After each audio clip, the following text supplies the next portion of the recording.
So tell us, Cameron, how does Cameron close deals?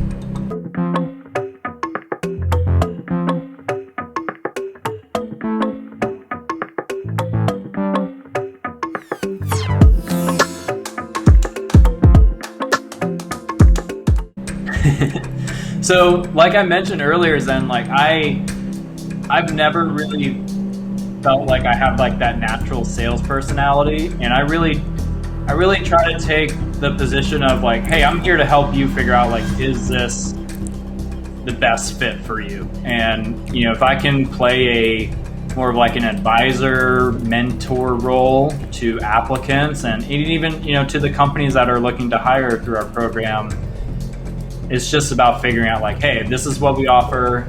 This is who we work best with. If you feel like that's you, then you potentially could be a great fit for us.